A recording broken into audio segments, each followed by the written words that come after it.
Morro dos Ingleses é um local perfeito para divagações da mente. Observar imponentes guardiões pétreos que se demonstram aqui e ali, adentrar cavernas misteriosas, interpretar antigas inscrições gravadas em pedras negras, sentir o poder do oceano nas ondas com gigantesca energia, ouvir a música quase sinistra tocada por um vento sul não menos poderoso, trilhar incríveis costões. É impossível cruzar os caminhos daquele morro sem aguçar o pensamento, sem transbordar de emoção. Até mesmo aquelas almas acostumadas com belezas, viciadas em adrenalina, sofridas pelas imposições da natureza, curvam-se reverenciando o lugar.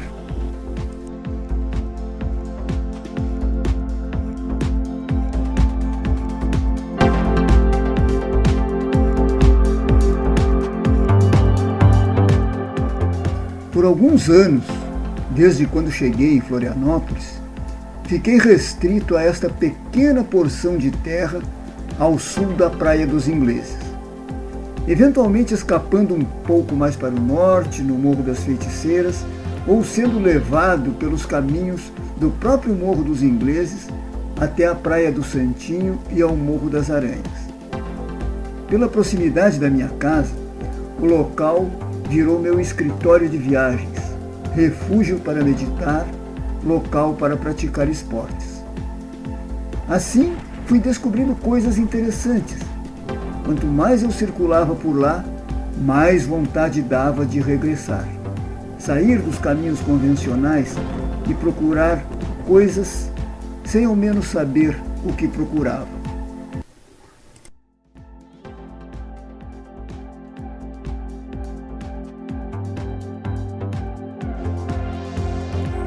Lá experimentei o primeiro rapel em terras manezinhas, meu primeiro acampamento e minha primeira desorientação geográfica, que me deixou perdido umas 3 horas sem conseguir encontrar o caminho de volta, zanzando por uma vegetação que insistia em dificultar as coisas. Essas primeiras experiências, algumas um tanto perturbadoras, despertaram a minha paixão pelo morro. Óbvio que depois de tantas atividades por lá, eu teria que me expandir para outros rincões. Foram tantos encantamentos que encontrei nessa ilha que as trilhas, tão batidas por mim, apagaram meus próprios rastros, mas não ficaram no esquecimento.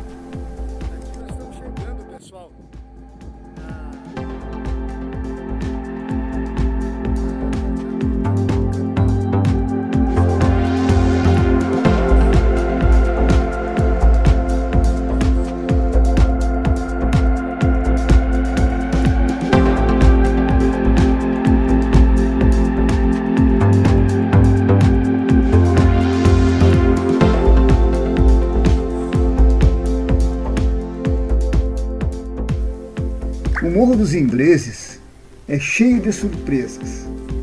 Tem muito para contar sobre a história da ilha. Do antigo ao moderno, existem marcas indeléveis da passagem humana. Em toda parte, naquele morro, encontramos sítios líticos, com petróglifos estampados nas pedras negras e monumentos megalíticos intrigantes. Existem caminhos que parecem cicatrizes na terra, feridas feitas pelos cascos das tropas de mulas que carregavam suas pesadas cargas em sofrimentos compartilhados pelos escravos que as conduziam, trazendo matéria-prima para os engenhos ou pedras e materiais necessários para as construções.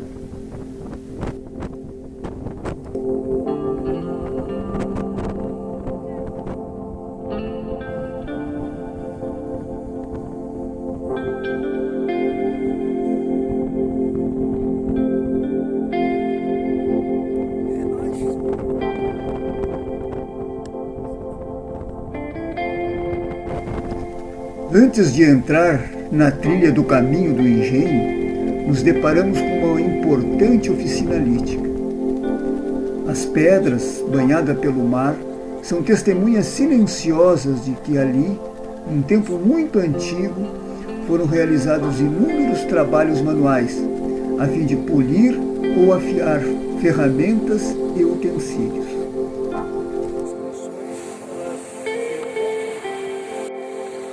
Aí tem mais algumas marcas, marcas do passado muito remoto.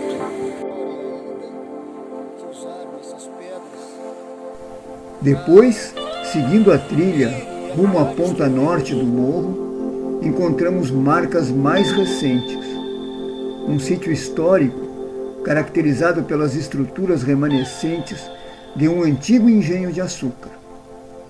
Da construção em pedras argamassadas, restam apenas vestígios das paredes externas e uma estrutura interna que poderia ser um forno.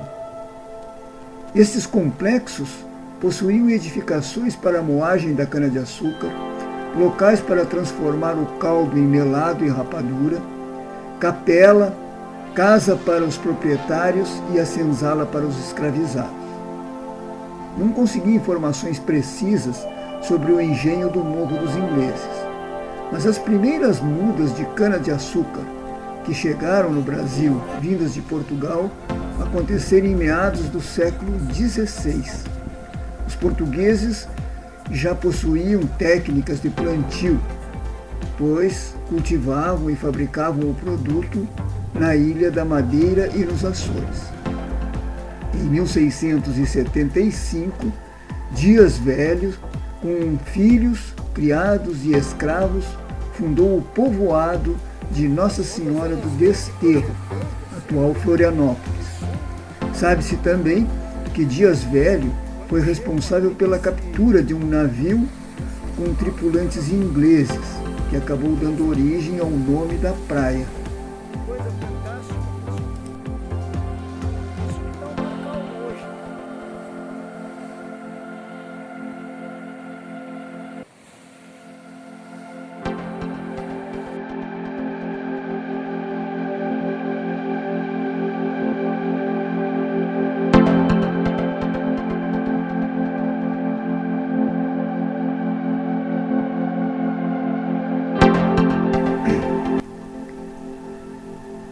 O capítulo de livro Praia dos Ingleses 1, Arqueologia subaquática na ilha de Santa Catarina, Brasil, parte 2, escrito pelos pesquisadores Francisco Silva Noeli, Patrícia Cardoso Monteiro e Alexandre Viana, esclarece o mistério envolvendo o barco naufragado na Praia de Ingleses.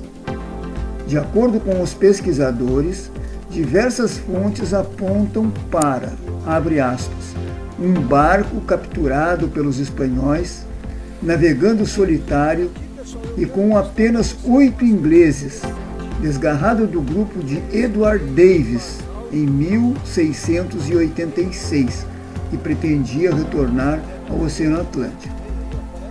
Fecha aspas.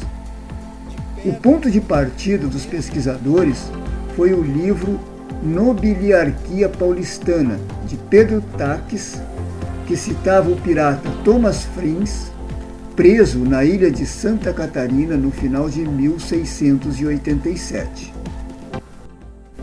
Segundo essa obra, Thomas Frins era um pirata inglês que, junto com seu grupo, saquearam as terras da coroa espanhola no Panamá, em Callao, na Barra da Ponta e no Porto de Santos.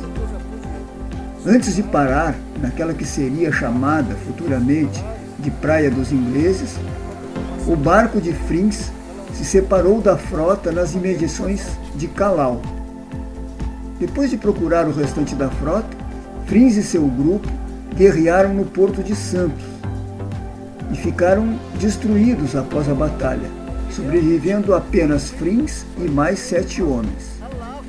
Segundo o resgate feito pelos pesquisadores, abre aspas, necessitando de águas e reparo, fecha aspas, eles chegaram até a ilha de Santa Catarina.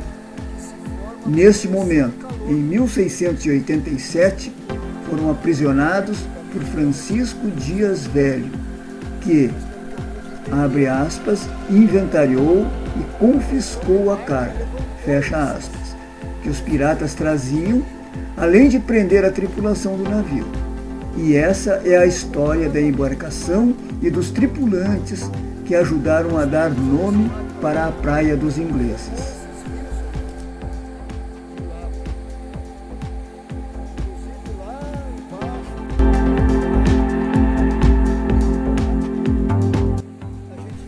Depois do velho engenho, a trilha se bifurca diversas vezes. Gosto de fazer todo o contorno do morro, seguindo paralelo ao costão oeste, até chegar, depois de algumas dificuldades, na ponta norte do morro. Neste ponto, os megálitos e outras formações começam a se destacar. Quase na ponta norte, no lado leste do costão, existe uma interessante formação conhecida como Pedra do Gambá. Trata-se de um enorme bloco granítico de formato quase elíptico, achatado na base e encimado por um bloco menor, também de granito. O conjunto lembra a figura de um gambá. Encostado na formação tem outro bloco menor, semelhante a um obelisco. O interessante nessa estrutura é que toda a perfeição de equilíbrio ocorre num plano inclinado.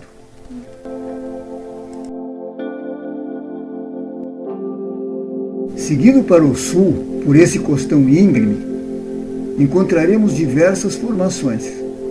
Destaco o Templo das Esculturas, um pequeno recanto de pedras brancas onde é possível observar diversas esculturas naturais. Fica escondido. O trilheiro desatento passará ao largo sem perceber aquela maravilha. As formações se destacam pela cor branca, emprestado pelo acúmulo de algum mineral, talvez o calcário, sobre o granito.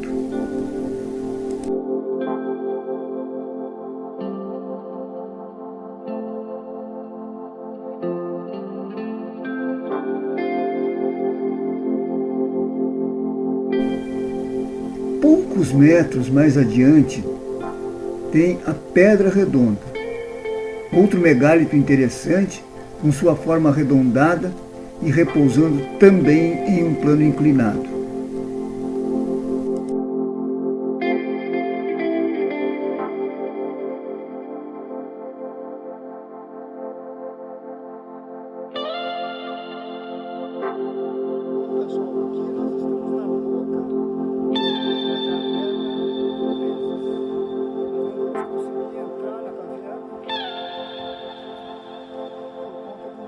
Continuando para o sul, o caminho fica cada vez mais difícil. Paredões íngremes, mini-cânions, cavernas e mais formações. Tem de tudo um pouco.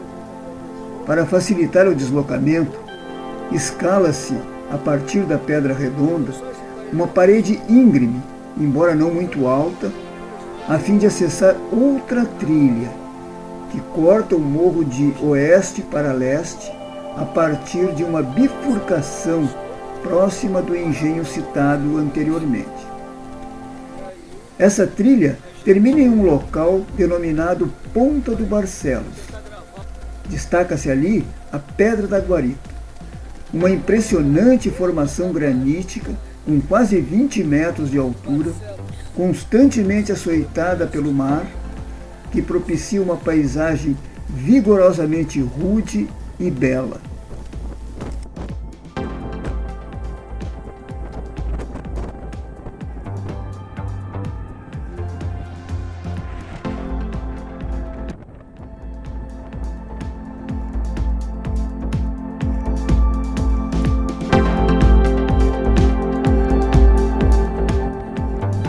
Mas ainda não terminou. Continuando rumo ao sul, encontraremos cavernas maravilhosas e também muitos obstáculos difíceis de serem superados. É possível continuar pelo costão, através de paredões quase verticais. As forças oceânicas aumentam ainda mais o perigo. Conforme as condições do vento e da maré, ondas gigantes açoitam o costão, impedindo a travessia segura. Melhor é retornar um pouco na trilha, seguindo por outro caminho na parte mais alta do morro, até encontrar a trilha do caminho da grota. Através dessa trilha, podemos chegar em duas cavernas interessantes, a Furna do Santinho e a Encantada. A primeira, de muito difícil acesso, recomenda-se utilizar técnicas de rapel para acessar. A segunda é muito mais fácil, mas também eu me utilizo do rapel por segurança. Caverna Cabras. É impossível explorar o Morro dos Ingleses em um único dia. Existem diversas trilhas pelo topo e pelos flancos leste e oeste. Locais para a prática de rapel e escalada, como a Pedra da Coruja e a Pedra da Porca. Mas não termina aí o relato. O que mais impressiona é um sítio arqueológico, mais ao sul, quase na Praia do Santinho. É um local para exercitar a mente. Dezenas de inscrições rupestres estão se perdendo pela ação do tempo sem que haja interesse na preservação.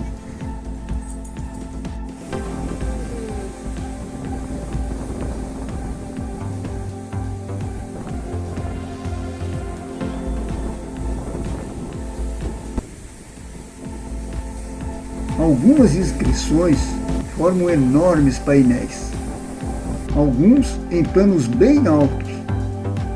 Seriam marcações de tempo? Ou algum tipo de contagem? O que significam aquelas marcas em formas triangulares, esféricas ou apenas traços verticais, completados de tanto em tanto por outro traço um pouco mais longo? São tantas as formas, tantos desenhos e esculturas, que num determinado momento já não se sabe mais o que é natural ou não. Pela quantidade de inscrições encontradas por lá, suponho que próximo dali habitavam seres humanos que viveram em uma época muito remota, formando uma comunidade relativamente grande.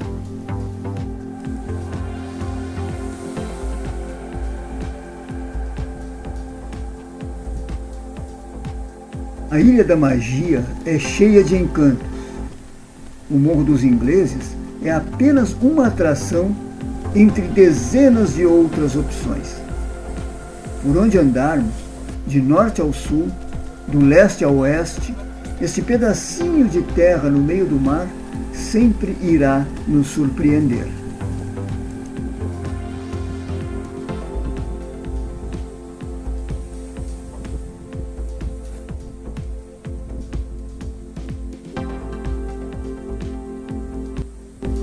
Se você curte aventuras e emoção, acompanhe nossos canais de comunicação na internet. Não se esqueça de dar um like, inscreva-se nesses canais, deixe seus comentários e opiniões. Assim, você colabora com o aprimoramento de nossos conteúdos.